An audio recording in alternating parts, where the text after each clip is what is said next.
Olá, a crise hídrica que vem sendo discutida no município há alguns anos tem um componente emergencial de custo financeiro que envolve a capacidade da matriz energética brasileira, a capacidade de geração de energia e o custo da energia no país, em função dos reservatórios da base hidrelétrica no país, fazem com que as autarquias, como o Departamento de Água e Esgoto da em Bauru, despendam um custo de energia para o funcionamento de 34 poços, dos 32 que estão ativos na cidade, muito acima daquilo que foi planejado do ponto de vista financeiro. Essas questões, mais a correlação da execução e implantação no tempo do Plano Diretor de Águas, o PDA, contratado pelo DAI para fazer valer as fases de investimento do município, fazem com que o DAI tenha que rever o orçamento. Neste momento, você em casa está acompanhando, através da TV Câmara, a discussão pelo Poder Executivo de uma majoração na tarifa que é executada pelo DAI de água e esgoto de 57% em relação às faixas de consumo atuais praticadas. Como isso depende de investimentos, como eu comentei no início, e da questão da capacidade do DAI de organizar esse sistema, nós estamos aqui no estúdio da TV Câmara com o diretor da Divisão de Produção e Reservação, Heber Soares Vieira, e em seguida, em um outro programa, vamos levar até vocês esses dados financeiros com a diretora financeira Elis Anjos, para que você possa acompanhar como está o seu consumo, a sua conta e o planejamento da autarquia para este e os próximos anos. Heber, eu fiz uma abertura um pouco mais longa para explicar a relação de questão de crise hídrica, para as pessoas terem ideia da dimensão nisso no dia a dia. Pode parecer algo óbvio, mas quando as pessoas estão consumindo água em casa, elas obviamente não têm a dimensão de todo esse processo em relação a capacidade da autarquia de fazer valer tanto as novas demandas, que a gente conversa pontualmente com vocês em matérias do gênero, do crescimento natural da cidade, quanto daquilo que já está instalado. E eu pedi para você começar, já que eu fiz a citação do chamado PDA, o Plano Diretor de Águas, o que ele trouxe do ponto de vista de ferramenta para essa capacidade de planejamento de vocês? Bom, o plano diretor que foi contratado no final de 2013, né, em outubro de 2013, ele teve um período de trabalho de 12 meses, que foi concluído agora no final de 2014, em outubro de 2014, e ele prevê algumas obras necessárias para garantir o abastecimento do município para os próximos 20 anos. Então, o período dele de obras, as obras são para os próximos 20 anos. E as obras envolvem a parte da captação, uma nova captação no Rio Batalha para complementar essa nossa atual, que a gente sofre em alguns períodos de estiagem em função dessa capacidade reduzida. Então a gente vai construir uma complementação para garantir o abastecimento nesse período de estiagem. Você faz referência ao sistema Batalha, que responde por cerca de 38%. 35 a 38% captação de água de superfície superficial. Hoje. Essa nova reservação, enfim, de superfície, para as pessoas entenderem em casa, ela diz respeito, segundo o plano diretor, de uma regularização da outorga, que é o limite que o DAE, o órgão estadual, estipula para que a gente possa explorar o rio, né? A capacidade de retirada de água do rio. Então, o projeto prevê uma nova captação de vazão de 350 litros por segundo, e essa atual nossa comportaria os 200 litros por segundo. Então, somados, daria os 550 litros que hoje o DAI explora no Batalha. Em um único local. Em um único local que, quando no período de escassez de chuva, acaba comprometendo essa exploração. A gente não consegue retirar esse volume de água nos períodos de estiagem. Esse dado é muito importante para as pessoas entenderem.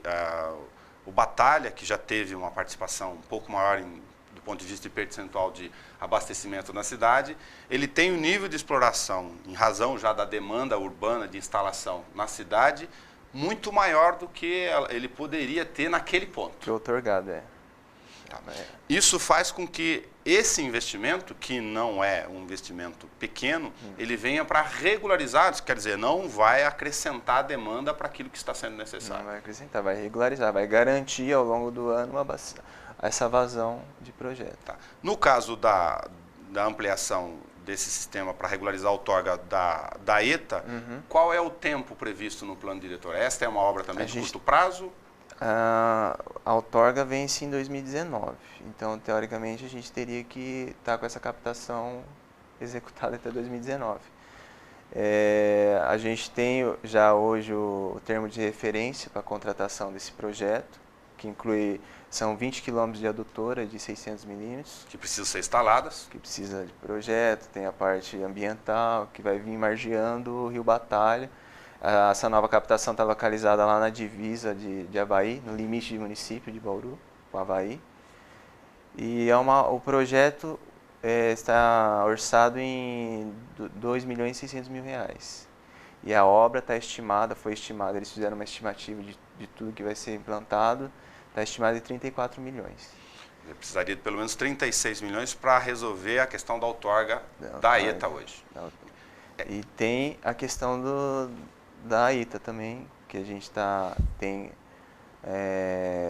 projeto para reforma da ITA, como eu disse para você, não vamos ampliar a capacidade dela, mas vamos melhorar em termos de desempenho dela e a parte estrutural dela também, que está um pouco comprometida. Tá. Envolve alteração de questão tecnológica na estação, Sim. das condições que estão hoje? Sim, vai ter um ganho tecnológico, modernizar a ETA.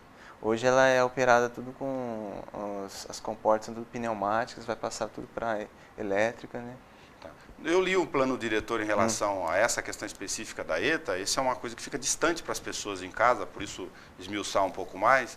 Por exemplo, tem o sistema de limpeza de filtros, que o plano diretor comenta que com essas alterações você conseguiria consumir muito menos água no próprio processo. A frequência de lavagem dos filtros vai diminuir, entendeu? Hoje a gente lava diariamente, a gente passaria a lavar a cada 48 horas. Tá.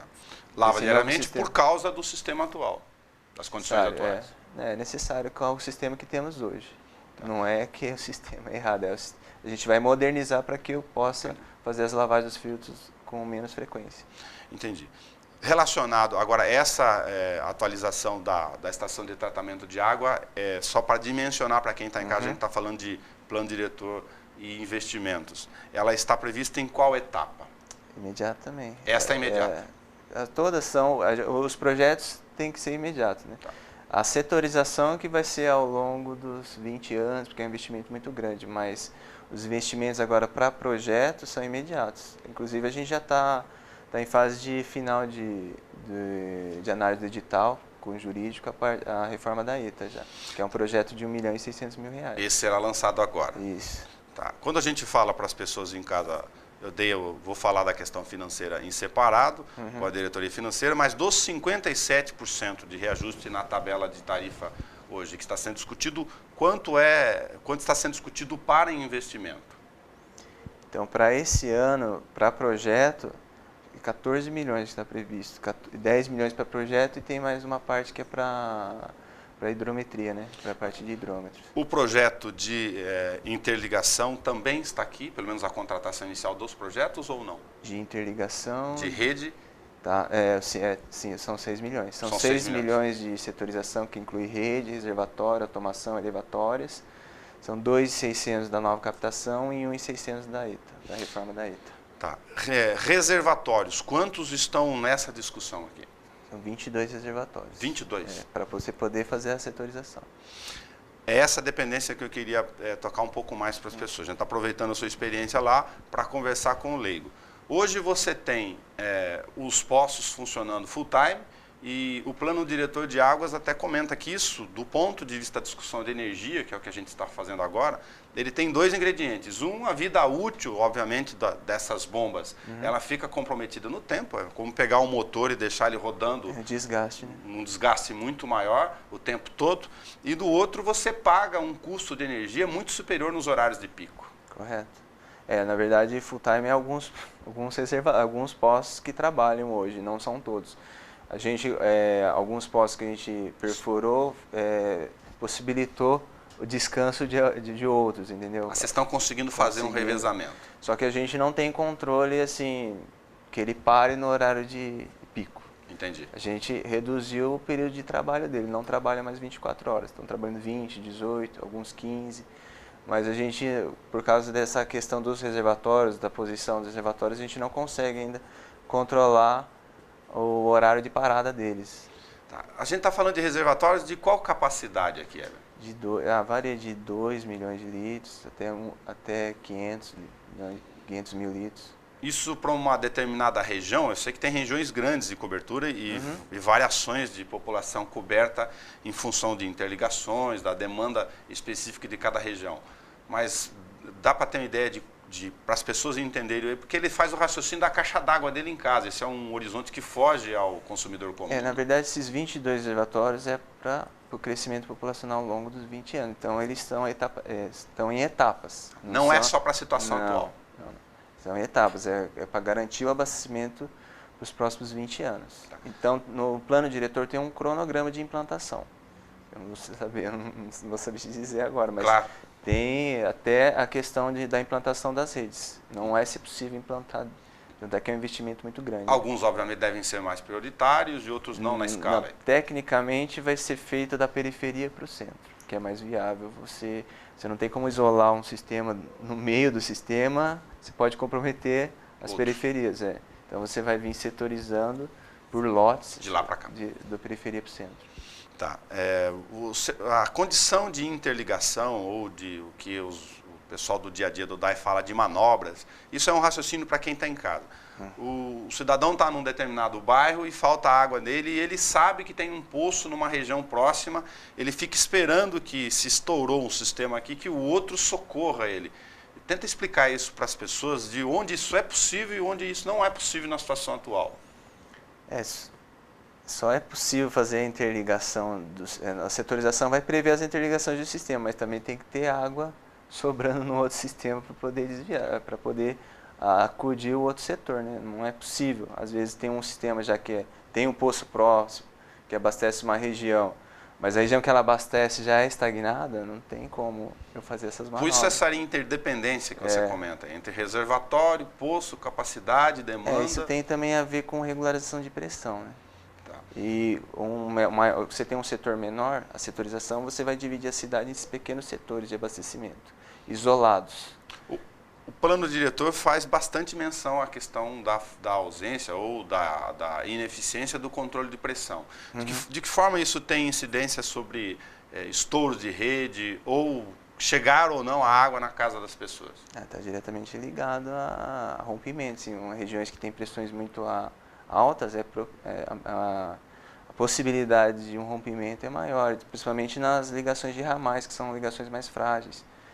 Então, eu entendo que está diretamente ligado. Se você conseguir já reduzir a pressão no sistema, de cara você já tem um ganho, uma menor perda no sistema em função do volume de água perdido no vazamento. Um vazamento que a pressão é muito grande, o volume de água perdido no vazamento é maior numa região que tem a pressão menor. Por um raciocínio de leigo, o cara imagina um gigante reservatório, um poço com a potência gigantesca, tirando milhares de litros, enfim, numa determinada vazão, e que essa água chega estourando na casa dele em alguns lugares e em outros não. Uma linguagem bem simplista, é esta a relação que nós estamos tratando? A pressão tem a ver com o desnível, né? Logicamente, a população que está próxima aos reservatórios, que o desnível geométrico é só o nível do reservatório, a pressão é menor. Conforme a topografia da região que está embaixo, lá na baixada, esses são mais favorecidos, com pressões mais altas. Entendi. O que precisa, para as pessoas entenderem, fazer para ajustar esse controle de pressão, além das obras de interligação, rede, sistema e reservatórios? Implantação de redes e reservatórios. Você vai ter que dividir a cidade em setores com essas implantações que a gente chama de rede primária, né? São as redes de distribuição, rede de interligação. Praticamente é isso. Vai formar anéis, vai isolar a parte alta da parte baixa. Então, sistemas independentes. Agora, a formação desses anéis, essas redes em escala, elas são o maior investimento aqui? O maior investimento. Não é para curto prazo, é impossível. Não.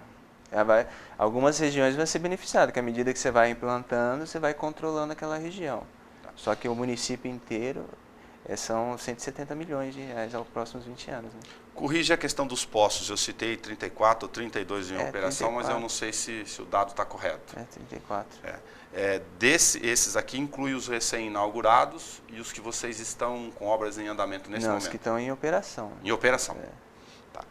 Há no plano diretor há uma menção a uma política de se fechar um determinado poço para a abertura de um novo. E o plano diretor, a gente teve a oportunidade de acompanhar a audiência pública aqui, sugere que o DAE reestude ou revise essa medida, porque acha que é possível, nos outros lugares onde foi implantado o plano diretor, teve muita citação de Limeira aqui como caso concreto, a cidade de Limeira, que reduziu o nível de perdas, enfim, ao longo do tempo, de que seria mais viável e mais econômico também tentar recuperar um poço que, os casos que a gente chama de estarem condenados, ao invés de abrir um próximo. Como é que vocês veem isso? A gente já teve algumas experiências no passado em tentar recuperar um poço que não foram bem sucedidas, então talvez por isso. Mas hoje existem novas tecnologias e alguns poços a gente já está programando para fazer manutenção, não vão perfurar um outro de um lado, como você está falando. Ok. Nesse momento que a gente está gravando aqui, por exemplo, a gente estava falando com a assessoria de imprensa do DAE, na área das Nações Unidas tem um poço novo, inclusive tem uma bomba de mais de 2 anos e pouco, e ela acaba de apresentar o primeiro problema dela. Poço Nações. Eu citei como exemplo porque o Poço Nações teve um condenado muito próximo. Eu estou usando a expressão leiga aqui de condenado, no sentido de que a vazão dele já não era já tinha reduzido bastante, considerável para mantê-lo em funcionamento. Ele foi um dos que foi tentado fazer a recuperação dele, não foi bem sucedida. Tá, entendi. A questão da setorização é isso. Dos reservatórios, nós estamos falando de projetos aqui, 22 projetos. Tá. Para que no tempo, conforme está previsto no plano diretor, a gente já tenha esses projetos prontos. Com a expansão urbana, o aumento de demanda, vai implantando. Agora, a gente está falando de um percentual de investimentos para fazer frente a essas situações em relação à discussão atual de tarifa, mas parte desses projetos depois poderão ser encaminhados para outras instâncias. Não é uma questão de ficar estagnado aqui, esperando só como receita a tarifa. Né? Então, você tendo um projeto executivo em mãos, é possível você buscar recursos fora, né, quando estiverem disponíveis. Né? Entendi. Tá. As questões dos poços e da bomba funcionar 24 horas, para as pessoas entenderem sobre o custo, um dado de informação da sua área. Que das 18 até as 21 ou 22 horas que o custo da energia acaba sendo muito maior no regime atual. São 4 horas, das 18 às 21. Né? Das 18 às 21. Nesse período, que é exatamente onde potencialmente tem a maior demanda, é que se o cara estiver tomando banho, usando a casa dele, não tiver reservação, ele vai estar, obviamente, contribuindo para o sistema, para as pessoas entenderem uma questão de comportamento, para que nós paguemos mais energia, não tem jeito. Sim. O ideal seria mesmo que, no nosso caso, os reservatórios de distribuição, os reservatórios estejam cheios nesse período para que as bombas possam estar desligadas. Tá. E a população também, interessante ela economizar nesse período também. Aí eu peguei um dado aqui sobre um plano de reservação residencial. A cidade é antiga das suas instalações de dezenas de núcleos habitacionais muito antigos, com caixinhas ainda de 500 litros. Hoje é inconcebível você colocar 4, 6 pessoas dentro da casa com 500 litros. Eu falo isso porque a gente cobra naturalmente, como jornalista, muito da autarquia, essa capacidade dela dar resposta, mas as pessoas em casa precisam entender de que com a caixa de 500 litros ela não vai conseguir fazer nada, não tem sistema que consiga abastecer ela. É real esse raciocínio? É uma família de 5 pessoas, teria que ter no mínimo, reservação de 1.000 litros, né? Que é para um dia, que é 200 litros por dia gasta uma continha básica de 200 litros por dia por pessoa. Isso. E realmente o sistema, às vezes, com uma queima de bomba, uma manutenção, não tem disponibilidade de água, então a população é interessante que tenha também essa reserva no período de paralisação do sistema, para uma manutenção. Tá. Eu cheguei a escrever num artigo no jornal para as pessoas tomarem banho depois das 21 horas ou a partir das 21 horas, porque a energia é mais cara. Nós estamos remunerando a CPFL. O sistema de bandeiras hoje, eu cheguei a fazer uma conta lá, dá 255% mais cara a tarifa quando entra na bandeira vermelha. E no caso da energia elétrica, o custo disso, nós vamos tratar, como repetir, numa outra entrevista do ponto de vista financeiro, o custo disso para o poço funcionando exatamente nesse período é muito maior. Aumenta consideravelmente. Né? Tá. Vazamentos e perdas, que foi uma questão que os vereadores, durante a discussão da tarifa, colocaram muito, e na reunião da Comissão de Obras eles devem ter conversado muito com vocês a respeito disso. Primeiro, separar esse conceito. Tem um dado lá do plano diretor de que em 2009, no início, enfim, da gestão naquele período, o índice que foi apurado seria de 37%, que é o limite considerado da Agência Nacional de Águas. 40%, né? E nós chegamos a 47,8%. 47,8% é quase a metade do sistema. Primeiro, separar o que é vazamento e o que é perdas. Como é que a gente discute essa linguagem? Na verdade, vazamento é um tipo de perda. Existem dois tipos de perdas, que é a perda aparente, que é uma água que está sendo consumida, mas ela não está sendo faturada, vamos dizer assim. Sim. Que é submedição de hidrômetro. Perda de receita do DAE. Perda de receita, fraude, ligação clandestina, tudo isso é perda aparente. A água não está sendo perdida, está sendo consumida, mas não está sendo faturada. E a perda física, que realmente essa é a perda por vazamento, por descarga, por extravasamento de reservatório. Esses são a perda física. Esse é um percentual que está tudo englobado nesses 47%. Então não é 46% de vazamento. Não. Vazamento nas ruas. Porque senão seria insuportável também esse valor. Agora, para a continha que o cara faz, para quem está em casa entender, ele pega o volume de produção e faz a continha com aquilo que é faturado efetivamente. A diferença é somada dessa perda total.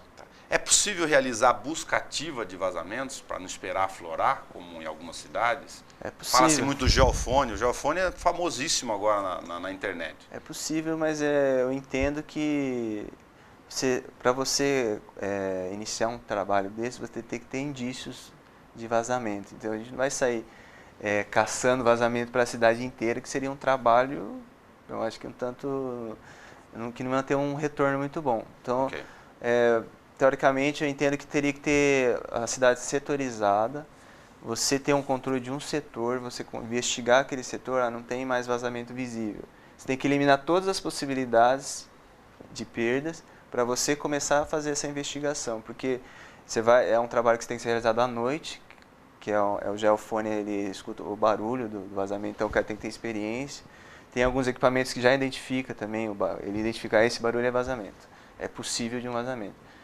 Daí ele identifica num setor, marca os pontos, daí vai abrir para ver se realmente está vazando. A relação entre setorização, interligação dessas questões de rede, reservação de água e controle de pressão exercem no tempo, conforme está no plano diretor, um outro panorama aqui. Com certeza, influencia nessa questão de perdas, né? Você está falando, influencia muito. Só assim a gente vai conseguir controlar de fato o sistema. Mas para as pessoas entenderem, isso envolve um bocado de milhões de reais. Já de cara é o projeto, que são 6 milhões, que não temos recurso. Ok. A questão dos poços também é uma visão leiga para quem está lá na casa do dia a dia, que olha, eu quero que perfure um poço aqui na minha região. Se fosse possível, cada um queria ter um poço artesiano em sua casa. Explica essa relação, que não é desse jeito. A questão da outorga, das autorizações, não é aleatório. Você tem uma série de elementos geológicos e da capacidade do uso da nossa água subterrânea. O DAE, ele que nos autoriza a perfurar para começar os poços, e ele estabelece uma distância, porque dá interferência a um poço. Não, se eu começar a explorar, tem um poço muito grande, ele começa a interferir nos outros, diminuir a vazão dos outros, porque tudo é uma mesma, como é que se diz? Uma mesma bacia. É a mesma bacia. Então, 1,5 km? É 1,5 km a distância mínima que o DAE permite hoje. E hoje a gente já estabeleceu no plano diretor os poços que vão ser necessários para atender a demanda. Então, hoje a gente já não não é mais a gente que vai decidir exatamente que região que vai ter poço, já está definido no plano diretor. Já. Nisso que a gente está conversando aqui, tem poços também ou não? Não, não se, posso estar a parte aí do projeto. O projeto, na verdade, é o DAI que fornece para a gente, então Ok. não está incluso. Alguns dos poços atuais que foram perfurados, o DAI, dentro dessa questão de onde está definido, estão definidas as instalações, o DAI conseguiu através de contrapartidas de empreendimentos, com instalações urbanas. O Poço Valdepalmas foi uma contrapartida de um empreendimento da Casa Alta. Tem o Otávio Razi, para quem se Otávio recorda, Razi Minha também. Casa Minha Vida. O Imperial agora que vai ser perfurado vai ser uma contrapartida da Tamboré. No Alphaville, O Alphaville na região também, dos Villages, que vai abastecer Villages. toda a região dos Villages lá também. A perfuração foi do Alphaville, mas ainda tem os outros empreendimentos que vão complementar a obra do poço. Com a cidade naturalmente em expansão, com a ocupação urbana sendo determinada por fatores de mercado, o empresário busca as melhores alternativas de negócio. Quando ele senta para discutir com o DAI, essas questões estão abertas em relação ao plano diretor. Hoje essa é a ferramenta.